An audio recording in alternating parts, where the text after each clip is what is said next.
Lassie, naglabas ng sariling panig sa kontrobersya kay Vice Ganda, nagdulot ng matinding emosyon at tensyon. Kung bago ka lang sa channel na ito, huwag kalimutang mag-like, share, comment, and subscribe. Sa mundo ng showbiz, hindi nawawala ang mga kontrobersya at intriga, lalo na kapag sangkot ang mga kilalang personalidad tulad ni Lassie at Vice Ganda. Kamakailan lamang naglabas ng isang eksklusibong pahayag si Lassie upang ilahad ang kanyang panig na lumalalang issue na ikinakabahala ng maraming tagahanga at mga taga-masid sa industriya. Sa kabila ng mga lumalabas na paratang at mga haka-haka tungkol sa kanilang relasyon sa loob at labas ng kamera, si Lassie ay nagpahayag ng kanyang sariling kwento na kung saan maraming detalye ang hindi pa ganap na nailalantad sa publiko.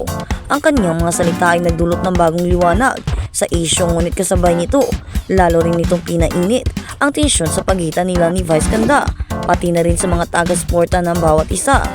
Sa kanyang panayam, sinabi ni Lassie na bagamat marami ang mga kumakalat na chismis at balita na tila nagpapalala sa sitwasyon, may mga bagay na hindi pa siya nais ipahayag dati dahil sa respeto at pag-iingat.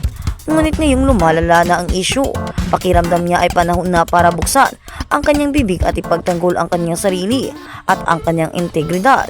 Isang malaking bahagi ng kanyang pahayag ay tungkol sa mga maling akusasyon na tila nagdudulot na maling pag-iintindi sa mga tagahanga. Ipinaliwanag niya na hindi lahat ng pangyayari ay ganoon kasimple o kasing linaw ng nakikita sa media, at may mga insidente na talagang kailangang maunawaan ng mas malalim bago humusga ang publiko. Sa kabilang dako, hindi rin pinalampas ni Lassie ang pagkakataon na ipakita ang kanyang pagkabigo sa mga taong sadyang nagpapalaganap ng mga kwento na nakakasira sa kanilang mga relasyon, lalo na sa mga taong malapit sa kanila. Ipinahayag niya na ang mga ito ay nagdudulot ng matinding stress at emotional na pasanin na siyang dahilan kung bakit lumalala pa ang kanilang alitan. Gayon pa man, nanindigan si Lassie na nais niyang maayos ang lahat sa maayos at mapayapang paraan kahit na maraming mga hidwaan ang lumalabas dahil sa kontrobersya. Umaasa siya na sa kalaunan mauunawaan ng lahat ang tunay na nangyari at mabibigyan sila ng pagkakataon na magkapatawaran at mag-move on, habang patuloy na umuusad ang isyong maraming tagahanga ang nag-aabang sa susunod na hakbang ni Lassie at Vice Ganda. Ang mga komentaryo sa social media ay punong-puno ng mga haka-haka, suporta at mga tanong kung paano sila haharapin ang sitwasyon. Ang isyong ito ay naging mas komplikado kaysa isa inakala, kaya't hindi na maikakaila na may malalim pang mga kwento sa likod ng mga balitang lumalabas. Sa huli, ang paglalantad ni Lassie ay isang paalala na sa likod ng mga ngiti at tagumpay sa entablado, may mga tao ring dumaranas ng mga pagsubok at hamon na hindi laging nakikita ng publiko. Ang kanyang tapang na magsalita ay nagbibigay inspirasyon sa marami na magiging matatag sa kabila ng mga pagsubok.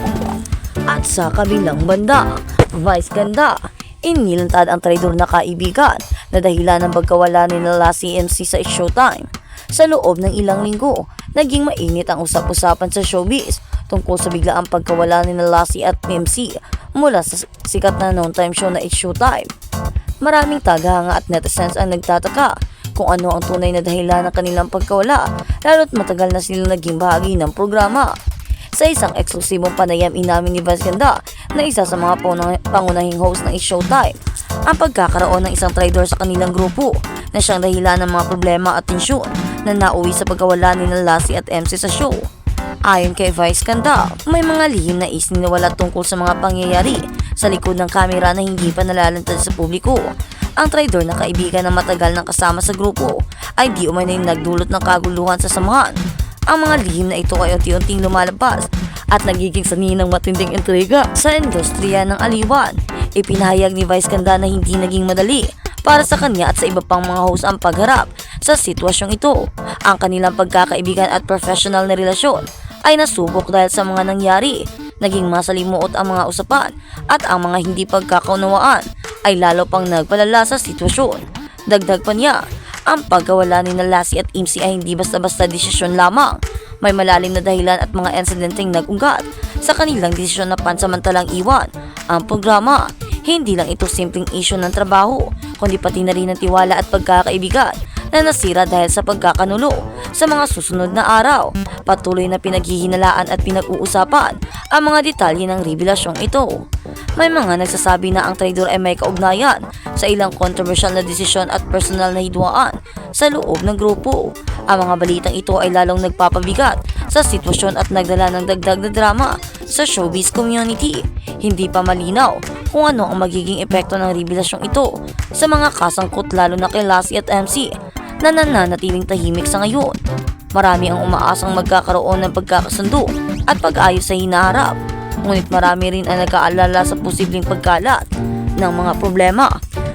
Sa huli, ang revelasyon ni Vice Ganda ay nagdulot ng malalim na pagtutok sa mga ngiti at saya sa harap ng kamera.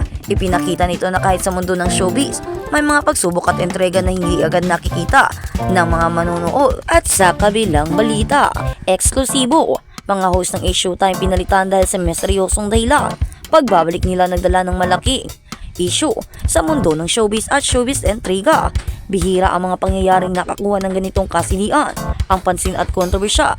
Ang balitang ito tungkol sa pagpapalit ng mga host ng isang kilalang palabas ay kumalat na parang wildfire sa buong industriya, lalo na't may mga nakatago pang misteryo sa likod ng mga pangyayaring ito. Hindi lamang ito basta-basta pagbabago. May mga lihim at kwento na nagdudulot ng tensyon at pagkabigla sa mga tagahanga at kasamahan sa trabaho. Mula sa simula, maraming haka-haka ang lumalabas tungkol sa dahilan kung bakit nagkaroon ng ganitong matinding pagbabago. Ang mga host ay mga mukha ng programa at ang kanilang pagkakapalit ay may malalim na epekto, hindi lamang sa palabas kundi pati na rin sa mga taga-subaybay. Maraming nagtatanong ano nga ba ang totoong dahilan sa likod ng pagpapalit na ito. May mga nag-uulat ng mga isyong pampersonal, mga alitan sa likod ng kamera at maging mga isyong mensyal na maaaring nag-udyok sa desisyon. Ang pag-alis ng mga dati at pagdating ng mga bagong host ay nagdala ng iba't ibang reaksyon. May mga taong natuwa dahil sa mga bagong muka at ideya, subat malari rin ang nalungkot at naguluhan, lalo na ang mga loyal na tagahanga na di sanay sa dati. Sa kabila nito, ang palabas ay nagpatuloy at nagkaroon ng mga pagbabago sa format at tema upang mapanatili ang interes ng mga manunood. Ang pagbabalik naman ng ilan sa mga dating host ay nagbigay ng bagong sigla at entrega. Ang kanilang pagbabalik ay sinabayan ng mga pagbabago sa produksyon na nagdulot ng mas maraming drama at excitement. Para sa marami, ito ay isang pagkakataon upang maipakitang muli ang kanilang galing at maibalik ang dating saya ng programa. Ngunit sa likod ng mga ngiti at saya, may mga tanong pa rin kung paano nila haharapin ang mga nakaraan at ang mga bagong hamon na dala ng pagbabalik. Isa sa mga pinakamalaking issue na pinag-uusapan ay ang misteryosong dahilan sa likod ng pagpapalit ng mga host. May mga lumabas na ulat na may hindi pagkakunawaan sa pagitan ng kasamahan at may mga pagkakataon na may mga taong nasaktan at nadismaya sa mga pangyayaring ito. Ang mga ganitong issue ay nagdulot ng tensyon sa